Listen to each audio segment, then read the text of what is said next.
Hello aspirants. तो आज हमारे मेंस आंसर राइटिंग का प्रैक्टिस डे है 3rd। तो कुछ बेसिक्स हैं। जनरली अभी फ़िलहाल PYQ प्रीवियस ईयर क्वेश्चन से ही सॉल्व कर रहे हैं यूपीपीएससी के। तो ये है 2023 का क्वेश्चन पॉलिटी से रिलेटेड आया था कि 42वें मतलब 42वें भारतीय संशोधन को पुनः लेखन क्यों कहा जाता है। मतलब पुनः लेखन इसे लघु संविधान भी कहा जाता है, बट पुनः लेखन मतलब वापस क्यों लिखा गया।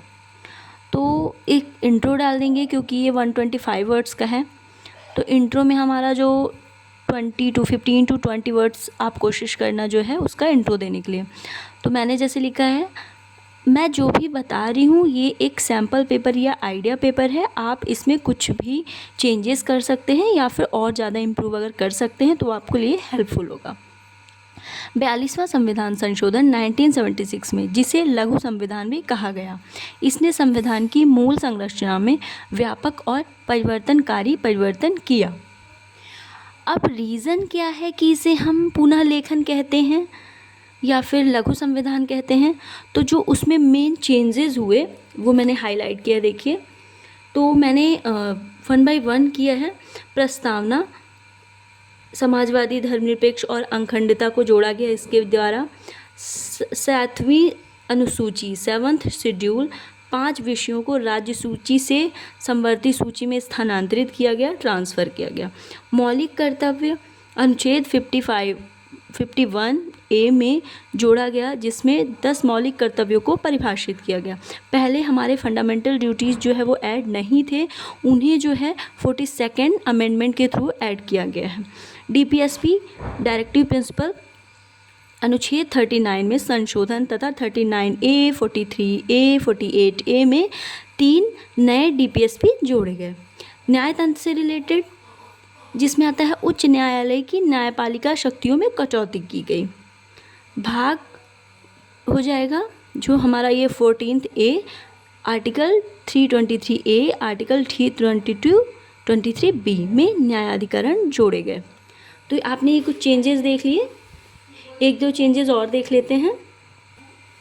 एक और चेंजेस था कि संसद लोकसभा का कार्यकाल बढ़ाया गया, राष्ट्रपति को कैबिनेट की सलाह के लिए बाध्य किया गया।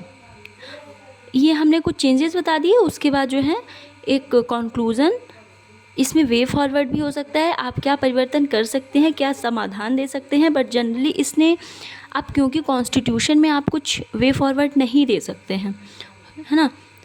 तो जो एक प्रूफ करना था हमें कि क्या वो पुनः लेखन है, तो उपरोक्त संशोधन एवं परिवर्तन यह साबित करते हैं कि पुनः लेखन किया गया तथा संविधान को एक बार फिर लिखने का प्रयास किया गया। क्योंकि आपने देखा लगभग 7 से 8 जो है वो चेंजेस किए गए, तो कहीं ना कहीं ये कॉन्स्टिट्यूशन को एक बड़ी पावर देता है। ठीक है, ये आपका एक आइडिया आया। फिर उसके बाद GS पेपर 2nd का 2023 का PYQ है, 200 वर्ड्स, 12 मार्क्स का है। ठीक है, तो भारत विश्व नेतृत्व के लिए तैयार है। इस टिप्पणी की विवेचना करिए। टिप्पणी मतलब जो ये लिखा गया है, डिस्क्राइब करना था, उसकी विवेचना करना है, आपको एक्सप्लेन करना है कि कैसे कैसे कौन कौन से पहलू हैं या कौन कौन से ऐसे वजह से जिनसे हम भारत जो है विश्व का नेतृत्व करने के लिए रेडी है। जनरली ये PM मोदी के बाद जो है ये चर्चा काफ़ी ज़्यादा हो चलने लगी। तो करंट अफेयर से रिलेटेड था ये, इसलिए मेंस में आ चुका था। आपको फोकस करंट अफेयर्स पे करना है। तो जैसे मैंने एक इंट्रो दिया, बिल्कुल भारत विश्व नेतृत्व के लिए तैयार है। राजनीतिक, आर्थिक और नेतृत्व क्षमता सहित एक प्रमुख वैश्विक भूमिका के लिए भारत की तत्परता में विश्वास को दर्शाता है। आपने देखा होगा जो हमारे इंटरनेशनल रिलेशंस हैं वो काफ़ी अच्छे इम्प्रूव हो रहे हैं। जनरली जब दो कंट्री के बीच डिस्प्यूट्स होते हैं या फिर क्लैशेस होते हैं, तो जो इंडिया का पॉइंट ऑफ व्यू है पहले तो लोग वेट करते हैं, पहले तो कंट्रीज़ वेट करती हैं इंटरनेशनली कि इंडिया क्या कहना चाहती है,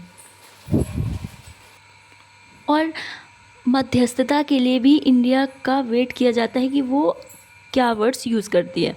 तो हम कुछ पहलू हैं जिन्हें देख लेते हैं, जिससे प्रूफ होता है कि क्या हम नेतृत्व के लिए रेडी हैं। तो विभिन्न पहलुओं पर विचार। भारत की तीव्र आर्थिक वृद्धि, वैश्विक चुनौतियों का सामना करने की क्षमता और वित्त वर्ष 2028 तक दुनिया की तीसरी बड़ी इकोनॉमी बनने की उम्मीद नेतृत्व क्षमता को मजबूत बनाती है। कोई भी कंट्री अगर इकोनॉमिक वे पे कम स्ट्रॉन्ग है, जैसे हमारा यूएसए हो गया, हमारा चाइना का आप इफ़ेक्ट देख रहे हैं पूरे वर्ल्ड में, तो ये सेंट्रलाइजेशन कहीं ना कहीं आपको जो इकोनॉमिक पावर है अगर वो स्ट्रॉन्ग है तो आप पे कंट्रीज़ डिपेंड होती हैं। सेकंड पॉइंट है कि भारत की सक्रिय कूटनीति रणनीतिक साझेदारी क्वेड, यूएन में स्थायी सदस्यता। आपने अभी करंट में ही यूनाइटेड नेशन में हमें जो है अभी तक 5 परमानेंट सीट्स होती थी और 15 जो 2 ईयर में चेंजेस होती थी, तो 5 में इंडिया नहीं आता था, तो इसके लिए हमारी परमानेंट मेंबरशिप के लिए बात हो रही थी। उसमें भी हमें काफ़ी कंट्रीज़ ने सपोर्ट किया। G20 की मेज़बानी बढ़ते प्रभाव को रेखांकित करती है। मतलब अगर हम इंटरनेशनल बेस पे, अगर इंटरनेशनल मंच पे बड़ी बड़ी ग्रुप्स का जो है मेज़बानी कर रहे हैं, मतलब ये कहीं ना कहीं हमें एक पावर फील कराती है। अगर हमारे पास पावर है तभी हमें ये सारी रिस्पॉन्सिबिलिटीज़ मिल रही हैं। भारत में युवा आबादी को आर्थिक विकास, नवाचार, वैश्विक प्रतिस्पर्धात्मकता को बढ़ावा देती है।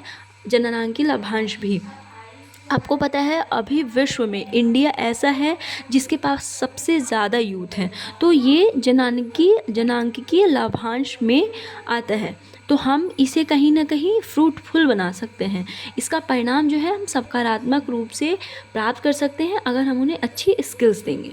विज्ञान व प्रौद्योगिकी में भारत की शक्ति, चंद्रयान 3, आदित्य L1 मिशन, स्वदेशी कोवैक्सीन जैसी उपलब्धियां। हमने कोरोना के टाइम पे देखा, क्योंकि इंडिया सेकंड लार्जेस्ट पॉपुलेशन वाली कंट्री थी आफ्टर चाइना, तो हमारे पास जिस हिसाब से पॉपुलेशन थी हम एफर्ट नहीं कर पाते उतने ज़्यादा वैक्सीन्स, बट हमने स्वदेशी वैक्सीन डेवलप किया और अपने लोगों को प्रदान किया। तो ये कुछ पॉइंट्स हैं, देखिए ये ऑलमोस्ट 200 वर्ड्स में हो जाएंगे। एक और है, एक पॉइंट ये भी है कि भारत सॉफ्ट पावर है। आपको पता होना चाहिए कि सॉफ्ट पावर जो है हम सांस्कृतिक विरासत, कला, साहित्य, इससे जो है उससे भी लोगों के इंटरनेशनल जो है रिलेशंस अच्छे कर सकते हैं। तो इंडिया जो है वो सॉफ्ट पावर भी मानी जाती है। बट ऐसा नहीं है कि सब कुछ अच्छा ही हो रहा है, हम कुछ चुनौतियाँ भी दे सकते हैं कि किस किस फील्ड में और फोकस अगर किया जाए तो इस नेतृत्व की क्षमता को और स्ट्रांगली इंटरनेशनल मंच पे हम जो है प्रूफ कर सकते हैं। समाज के विभिन्न वर्गों में व्याप्त गरीबी व असमानता पर ध्यान की आवश्यकता। अभी भी जो है हमारी कंट्री का 1% पॉपुलेशन जो है, 1% जनता जो है हमारी ऑलमोस्ट 80 to 90% इकोनॉमिक रखती है और 90% लोग सिर्फ जीवन यापन कर रहे हैं ना। तो इसको अगर इस असमानता को हम कम कर सके तो हमें इस नेतृत्व को पाने में जो चुनौती है वो कम होगी। खराब शिक्षा एवं बेहतर स्वास्थ्य व्यवस्था बड़ी चुनौती। हमारी जो शिक्षा है वो कुछ खास नहीं है। शिक्षा कागजी रूप से है, ऑफिशियली है, लेकिन उसका जो परिणाम है वो बेहतर नहीं है। स्वास्थ्य जो है, अगर अच्छी स्वास्थ्य आपको इस समय प्रेजेंट में आप देखते होंगे कई सारी स्वास्थ्य से संबंधित खिलवाड़ हो रहे हैं ना, तो उस पर ध्यान देना बहुत आवश्यक है। प्रभावी प्रशासन, अगर हमारा एडमिनिस्ट्रेशन, हमारा प्रशासन, हमारा न्यायिक व्यवस्था बेहतर होगी तो हमारे लोग और भी ज़्यादा अवेयर होंगे, स्ट्रॉन्ग होंगे, स्किल्ड होंगे, तो इस पे भी ध्यान देने की आवश्यकता है। फिर कुछ खराब बुनियादी ढांचा चुनौती, ऐसे ना हो कि रोड्स वगैरह बन रहे हैं वो थोड़े टाइम में ही टूट जाएं, तो हमारा इंफ्रास्ट्रक्चर पे भी फोकस करने की बहुत ही आवश्यकता है। तो ये कुछ चुनौतियाँ हमने बता दी, फिर उसके बाद हम कंक्लूज़न कर देंगे। क्यों? क्योंकि ये 200 वर्ड्स में लिखना था। इन चुनौतियों के बावजूद भारत में वैश्विक नेता बनने की क्षमता है, जो इसकी मजबूत अर्थव्यवस्था, रणनीतिक स्थान और सांस्कृतिक प्रभाव से स्पष्ट होती है। तो ये कुछ पॉइंट्स हमने लिख दिया, इसमें आप कुछ भी इन्हेंस कर सकते हैं जो आपको सही लगे, अदरवाइज़ ये भी हेल्पफुल है। For today, thank you so much.